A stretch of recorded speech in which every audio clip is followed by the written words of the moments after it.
ETF index mutual funds నేర్చుకుని stock మార్కెట్లో రాణించాలనుకుంటున్నారా? వెంటనే ఈ నెంబర్కి కాల్ చేయండి. హాయ్ హలో నమస్తే welcome back to Suman T. ప్రస్తుతం మనతో పాటు ఉన్నారు ఫ్యామిలీ కౌన్సిలర్ రజనీ రమ్మ గారు. నమస్తే మ్యామ్. నమస్తే నవీన. మ్యామ్, నేను ఒక ఆర్టికల్ చదివాను. అందులో ఏంటంటే అబ్బాయిల కంటే అమ్మాయిలకి డిజైర్స్ ఎక్కువ ఉంటాయి, కోరికలు ఎక్కువ ఉంటాయంట. అబ్బాయి అనుకోండి ఎక్స్ప్రెస్ చేయగలుగుతాడు, కానీ అమ్మాయి ఎక్స్ప్రెస్ చెయ్యదు. కానీ అబ్బాయి కంటే అమ్మాయికి ఎక్కువ ఉంటుంది డిజైర్ అనేది. అంటే ఇది ఎంతవరకు కరెక్ట్ అంటారు? ఒప్పుకోవచ్చు అంటారా దీన్ని? అంటే ఒకటి చెప్పుకుంటారు, ఆడవాళ్ళు చెప్పకుండానే అన్నీ తెలుసుకోవాలి. అంటే నాకు పట్టు చీర కావాలని, మొన్న చీర బాగుంది అంటే కొనుక్కురావాలి. నిన్నే ఒక అబ్బాయి చెప్పాడు నాకు ఈ మాట. అది బాగుంది ఇది బాగుంది అంటే ఆహా అని ఊరుకుంటారు. అసలు అది కాదు, తీసుకురావాలని. తీసుకురాకపోతే ఇంట్లో చాలా హాట్గా గొడవలు చేయటము, ఏదో ఒక గొడవ చేయడము, సామాన్లు ఇసురు కొట్టడం లాంటివి జరుగుతాయి అని. అంటే ఏంటంటే వీళ్ళు కనుసన్నల్లో వాళ్ళు ఉండాలి. అంటే వీళ్ళు అనుకున్నంత మాత్రానే అది పట్టుకొచ్చి ఇంట్లో పెట్టేయాలి. అలాగే మీరు చెప్పిన యాంగిల్, ఈ డిజైర్ అనేది కూడా వాళ్ళు చెప్పకపోయినా వాళ్ళు కనుక్కొని వీళ్ళకి ఎలా కావాలో అలా ఉండాలనేది వీళ్ళ కోరిక.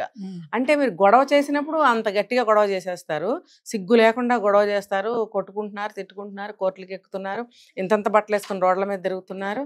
భర్తకి ఇష్టం లేకపోయినా సరే మరి వేరు వేరు బట్టలు వేసుకోవడము, హెయిర్ కట్లు చేసుకోవడము, ఇంకా చాలా తిరుగుళ్ళు చేస్తున్నారే. అప్పుడు లేని సిగ్గు కానీ అబ్జెక్షన్స్ కానీ ఇక్కడ ఎందుకు రావాలి? ఇక్కడ కూడా మీరు ఓపెన్గా మాట్లాడుకోండి. ఇదే నేను చెప్పగలిగింది. అంటే madam, wife and husband the sexual relationship స్ట్రాంగ్గా ఉండాలి అంటే ఏమన్నా సూత్రాలు ఉంటాయంటారా? సూత్రాలంటే ఇదే ఫస్ట్ పాయింటే సూత్రం. ఏంటంటే ఒకళ్ళ కోసం ఒకళ్ళు కాకపోయినా, అంటే ఇండైరెక్ట్గా ఒకళ్ళ కోసం ఒకళ్ళకి ఏం కావాలో ఒకళ్ళు తెలుసుకుంటే సరిపోతుంది. నేను ఒక వీడియోలో చెప్పాను, పెళ్ళైన డే 1లోనే ఆ అబ్బాయి ఇష్టాలేంటి, ఈ అమ్మాయి ఇష్టాలేంటి ఒకరికొకళ్ళు తెలుసుకోవాలి. ఎందుకు అనంటే అది ఇంట్లో సంసారం నడిపించేదానికి కానీ, మీరు అన్నట్టు ఈ సెక్సువల్ డిజైర్సే కానీ ఏదైనా సరే మన ఒక ఐటమ్, ఒక స్వీట్ కానీ, హాట్ కానీ, చీర కానీ, ఒక వ్యక్తిని కానీ ఇష్టపడుతుంది అనంటే దాన్ని మనం గౌరవించాలి. ఆ ఇష్టాలు మనం తెలుసుకోవాలి. భర్తదైనా సరే, భార్యదైనా సరే. అలా తెలుసుకున్నప్పుడే కదండి. ఇప్పుడు ఆడవాళ్ళు ఎక్కువగా ఎక్కడ ఏమంటారంటే ఎక్కడ వాళ్ళు అప్సెట్ అవుతున్నారు, ఎక్కడ మమ్మల్ని వీళ్ళు అర్థం చేసుకోవట్లేదని బాధపడుతున్నారు అని అంటే ఈ పాయింట్ మీదే బాధపడతారు. నా మనసులో ఉన్నది నువ్వు గ్రహించాలి బై, నువ్వు దేవుడు అయిపోవాలి నిమిషంలో. అంటే సహజంగా కొంచెం గ్రహించగలిగితే మంచిదే. అసలు భార్య వైపు చూడకుండా తన పనిలో తనుండి 10 సార్లు మొత్తుకున్నా అనకుండా ఆఫీస్కి వెళ్ళిపోవడం, రావడం, తన పని తను చూసుకోవడంగా ఉంటే కష్టం అవుతుంది. అది కాస్త కూస్తో కనిపెట్టుకోవాలి. ఇప్పుడు ఫ్రీక్వెంట్గా ఒక వస్తువుని తింటుంది, ఫ్రీక్వెంట్గా ఒక కలర్ ఇష్టపడుతుంది, ఫ్రీక్వెంట్గా ఒక పని చేస్తుంది, తనకు అది ఇష్టం అనేది మనం గ్రహించగలుగుతామా లేదా? అలాగే భర్తది కూడా అలా ఎందుకు గ్రహించాలి, నాకేంటి అవసరం అంటే అది ఆ ఈగో ఉన్నప్పుడే మనం ఒక వ్యక్తి వైపు చూడము, వాళ్ళ ఇష్టాయిష్టాలని మనము రెస్పెక్ట్ చేయము, అసలు కనుక్కోము. కనుక్కున్న మైండ్ చేసినా రెస్పెక్ట్ చేసినా ఇంప్లిమెంట్ చేయం. ఇవన్నీ ఉండాలి. మరి ఇవన్నీ ఉన్నప్పుడు అన్ని ఇంట్లోనే ఉన్నప్పుడు బయటకు వెళ్ళి ఏం తినాలని అనిపించదు కదా. అంటే ఫుడ్ విషయం మనం మాట్లాడుకో, ఎప్పుడైనా ఫుడ్ అయితే తినాలని అనిపిస్తుంది, కానీ ఒక వ్యక్తితో సంసారం చేస్తున్నప్పుడు లైఫ్ టైం కూడా ఖచ్చితంగా ఆ పార్ట్నర్ బయటకు వెళ్ళరు. రిలేషన్షిప్ బాగుంటుంది. ఎందుకు ఈ ఉదాహరణ పాతకాలం జంటలను తీసుకోండి. ఎవరు వెళ్ళిపోయారు? ఎవరు వెళ్ళిపోలేదు. అంటే ఎవరో ఆడవాళ్ళని ఉంచుకున్న వాళ్ళు ఉన్నారు. ఏంటంటే అప్పట్లో అది గ్రేట్గా ఫీల్ అయ్యేవారు. ఒక మగాడు సెంటు పూసుకుంటే మగాడే సెంటు పూసుకోవాలి. మరి వాడు ఒక అమ్మాయి దగ్గరికి వెళ్ళాడు అంటే అమ్మో ఆయన గారు ఉంచుకున్నావిడ, ఆ ఉంచుకున్నావిడ మీద కూడా గౌరవంగానే మాట్లాడే రోజులు, ఆ రోజులు వేరు. ఇప్పుడు రాజులు పోయారు, రాజ్యాలు పోయాయి, అటువంటి కాలమే వెళ్ళిపోయింది. ఇప్పుడున్న కాలం వేరు, ఆ కాలం వేరు. అప్పుడప్పుడు అక్కడక్కడ ఉండేవారు. ఇప్పుడు ప్రతి కొంపలో జరుగుతున్నాయి ఇలాంటివి. దానికి ప్రికాషన్ ఏం తీసుకోవాలి? ఇప్పుడు నీ మొగుడు ఎక్కడికైనా వెళ్ళిపోతే నువ్వు సహిస్తావా? సహించలేవు. నీ భార్య ఎక్కడికైనా వెళ్ళిపోతే నువ్వు సహిస్తావా? సహించలేవు. అలాంటప్పుడు మీరిద్దరు ఎలా ఉండాలి? నువ్వు బాగూడదు, ఆమె బాగూడదు అని అంటే నువ్వు అమ్మాయి కోసం ఎలా ఉండాలి, నువ్వు భర్త కోసం ఎలా ఉండాలి? బుద్ధి జ్ఞానంతో మసలుకోవాలి. అలాంటప్పుడు బయటకు వెళ్ళిపోవడాలు, ఇంకో వాళ్ళ దగ్గరికి వెళ్ళటాలు అనేవి జరగవు. ఎందుకనంటే పాతకాలంలో జంటలు 100 ఏళ్ళు బతికుంటే కనుక వాళ్ళిద్దరే ఉండేవారు. పాతకాలంలో వాళ్ళు ఇప్పుడు కూడా ఉన్నారు. 80-90 వయసు వచ్చిన వాళ్ళు ఇంకా ఉన్నారు, జంటలు ఉన్నారు. మరి వాళ్ళు ఎందుకు వెళ్ళిపోవట్లేదు అంటే ఒకళ్ళ కోసం ఒకళ్ళు కనిపెట్టుకుని, ఒకళ్ళ ఇష్టాలను ఒకళ్ళు గౌరవించి కనిపెట్టుకుని వాళ్ళకి అందిస్తున్నారు కాబట్టి వాళ్ళు ఉంటున్నారు. ఏదన్నా ఇంట్లో చిన్న చిన్న లోటుపాట్లు ఉంటే అవి పెద్దగా కనపడవు వాళ్ళకి. ఇద్దరు కలిసి వాటిని సరి చేసుకుంటారు. ఇప్పుడు ఇంట్లో డబ్బు ఉండదండి, భార్య ఏదైనా సేవింగ్స్ చేస్తే ఆ కష్టాన్ని ఆ డబ్బుతో గట్టెక్కుతున్నారు. ఈవెన్ మా వయసులో వాళ్ళు కూడా భార్యలు దాచిపెట్టిన డబ్బు ఉంటే భర్తకి ఇచ్చి దీన్ని కట్టండి ప్రస్తుతానికి మీరు ఉన్నప్పుడు ఇద్దరు, కానీ ఇద్దరం కలిసి సేవ్ చేసేది ఇంటి కోసమే కదా. ఇప్పుడు ఆయనకు ఒక 50,000 1,00,000 రూపాయలు అప్పు ఉందండి, ఈవిడ దగ్గర ఏదో కొంత డబ్బు ఉంది, ఇది తీసుకెళ్ళి దానికి ఇవ్వండి అని అంటే కొంత మనకి బరువు తగ్గుతుంది కదా ఆ వ్యక్తికి. అలా సహకారంగా ఎంతమంది ఉంటున్నారు చెప్పండి. ఉండనప్పుడు ఈ భర్త ఆ భార్య కోసం ఎందుకు బతుకుతాడు, ఆ భర్త ఆ భార్య ఈ భార్య కోసం ఎందుకు బతుకుతుంది? కొన్ని ప్రేమలు, కొన్ని త్యాగాలు ఇవన్నీ ఉంటాయి కుటుంబం అన్న తర్వాత. వాటి ద్వారానే ప్రేమ అనేది పెరుగుతూ ఉంటుంది ఇద్దరి మధ్యన. అసలు అటువంటి సాక్రిఫైజులు లేవు, అటువంటి అండర్స్టాండింగ్స్ లేవు. ఒకటే ఒకటి కనిపిస్తుంది, నువ్వు నా కళ్ళ ముందు 24 గంటలు ఉండాలి. వాడు బొమ్మ అనమాట, వాడి మనిషి కాదు. వాడికి ఆకలి దబ్బులు ఉండవు, వాడికి ఇష్టాయిష్టాలు వేరే ఉండకూడదు. ఈవిడ చేసిందే తినాలి, ఈవిడ మాటే వినాలి, ఈవిడకి కావాల్సింది గ్రహించి పట్టుకొచ్చి ఇచ్చేయాలి. ఈవెన్ పక్కలో కూడా మీరు అన్నట్టు డిజైర్, ఈవిడ మనసులో ఏమనుకుంటుందో అదే జరగాలంటే, నేను ఇంకో యాంగిల్లో చెప్తున్నాను, చెప్పేవాళ్ళు వేరే యాంగిల్స్లో చెప్తారు, అది వేరు ఇది వేరు. అంటే మీరు అడిగారు ఒక క్వశ్చన్, ఎలా లాంగ్ టైం ఇలా ఉంటున్నారంటే దీనికి కారణాలు నేను చెప్పుకొస్తున్నాను. అంటే ఇంకొక యాంగిల్లో కూడా నేను చెప్తాను. ఫస్ట్ ఇది ఇలా ఉన్నప్పుడు ఒకళ్ళ మీద ఒకళ్ళకి ప్రేమ పెరుగుతుంది, ఇష్టం పెరుగుతుంది, ఈ కోరికలు అనేవి కూడా చక్కగా సాగుతాయి. ఇంకో యాంగిల్లో చెప్పాలి అని అంటే దానికి ఇంకా బుక్ రీడింగ్ చేయాలి అబ్బాయిలందరూ, లేకపోతే అటువంటి సెషన్స్కి వెళ్ళాలి. వెళ్తే కనుక ఎలా స్టెప్ వైజ్గా వెళ్ళాలి అనేది వాళ్ళు చెప్తారు.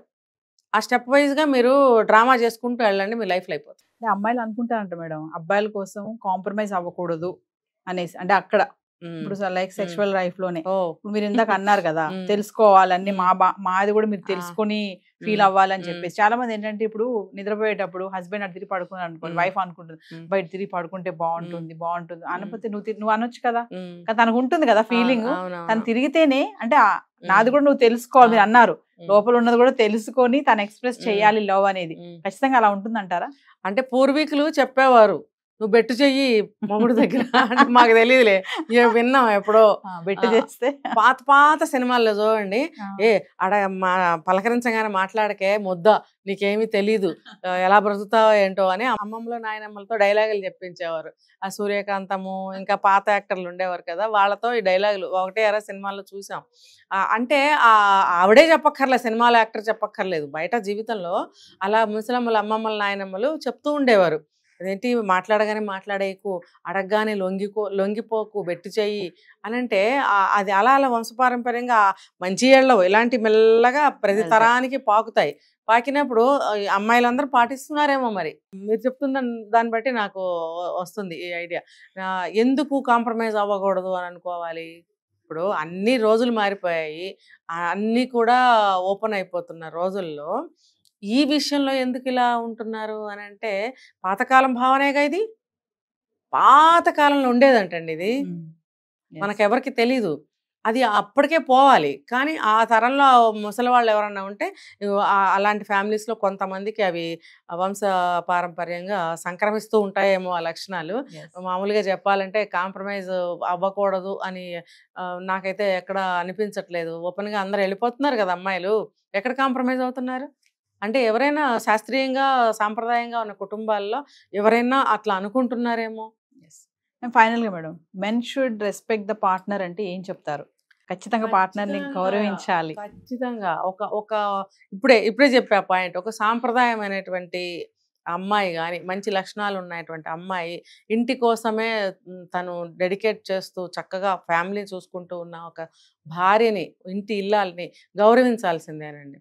పెళ్ళికి విలువ లేకుండా ఇవాళ ఒక మగుడు రేపు ఒక మగుడు ఎల్లుండో పక్క నుంచి ఇద్దరు బాయ్ ఫ్రెండ్స్ ఇలా ఉన్న అమ్మాయిల్ని రెస్పెక్ట్ చేయాలి అంటే, మీరు అడిగారు భార్య అని, మరి వాళ్ళు ఏ కోవకు వస్తారు వాళ్ళు? అందుకని నేను చెప్పేది ఏంటంటే, ఒక మంచి పద్ధతి గల అమ్మాయి, సాంప్రదాయమైన అమ్మాయి ఒక మంచి ఇల్లాలిగా తన పాత్ర తను పోషిస్తున్నప్పుడు ఖచ్చితంగా గౌరవించాల్సింది. ఇప్పుడు నేను ఇందాక చెప్పాను, తన సేవింగ్స్ ఏదన్నా డబ్బులు దాచిపెట్టుకున్న డబ్బులు భర్తకి సహాయంగా ఇచ్చే స్త్రీలు ఉంటారు, ఇప్పటికీ ఉన్నారు. ఏ వయసు అనేది అనవసరం, ఇప్పటికీ ఉన్నారు కొంతమంది. కుటుంబం కోసం పిల్లల్ని జాగ్రత్తగా పెంచుకుంటారు, ఇంటికి వచ్చిన వాళ్ళని మర్యాదగా చూసుకుంటారు, ఇంట్లో ఏది లేకపోయినా భర్తను హింసించరు, ఉన్న దాంట్లోనే గడుపుకుంటూ ఉంటారు. చూడండి, చాలామంది ఫ్యామిలీస్ అప్పులకి వెళ్ళరు. అప్పులకి వెళ్ళలేదు అంటే అక్కడ భార్య సహాయ సహకారాలు ఇంట్లో చాలా ఉంటాయండి. అటువంటి స్త్రీని గౌరవించాలా లేదా? దీనికన్నా ముందు పెళ్లి చేసుకుంటే ఆమెని గౌరవించాల్సిందే. నువ్వు ఇచ్చే గౌరవాన్ని బట్టి కూడా ఆ అమ్మాయి భావాలు ఎలా ఉన్నా మారచ్చు కదా, తర్వాత నన్ను ఇంత రెస్పెక్ట్ చేస్తున్నాడు అని. అంటే ఇప్పుడు ఈ రోజుల్లో అమ్మాయిలు మేమెందుకు కాంప్రమైజ్ అవ్వాలి, మేమెందుకు సారీలు చెప్పాలి అనుకుంటున్న ఈ రోజుల్లో డే 1 నుంచి ఫస్ట్ స్టెప్ నుంచి కూడా భార్యను గౌరవించడం మొదలు పెడితే అటువంటి భావాలు ఉన్న అమ్మాయి మారే ఛాన్సెస్ కూడా ఉంటాయి. తను కూడా తిరిగి రెస్పెక్ట్ ఇవ్వగలుగుతుంది. కాబట్టి ఫస్ట్ నేర్పవలసింది, మన ఇంటికి తీసుకొచ్చాం కాబట్టి అమ్మాయికి అన్ని నేర్పుకోవాలి. నేర్చుకుంటే మంచిదండి, నేర్చుకోకపోతే మనం ఏం చేసేది లేదు. చాలామంది నేర్చుకోవటం లేదు. ఎందుకు నేర్చుకోవాలి? మా ఇంట్లో మాకు ఇది అలవాటు లేదు, మేము ఇలాగే పెరిగాము, నేను ఇలాగే ఉంటాను అని 90% మంది పైన చెప్తున్నారు ఈ మాట. ఇంకా మరి ఇది వాళ్ళే నిర్ణయించుకోవాలి, ఎవరికి రెస్పెక్ట్ ఇవ్వాలి, ఎలా ఇవ్వాలి, ఎంత ఇవ్వాలి, ఇచ్చిన రెస్పెక్ట్ని మనం ఎలా నిలబెట్టుకోవాలని అమ్మాయిలు. కానీ ఇది వాళ్ళు ఆలోచించుకుని నిర్ణయించుకుని ఫాలో అవ్వాల్సి ఉంటుంది. Thank you.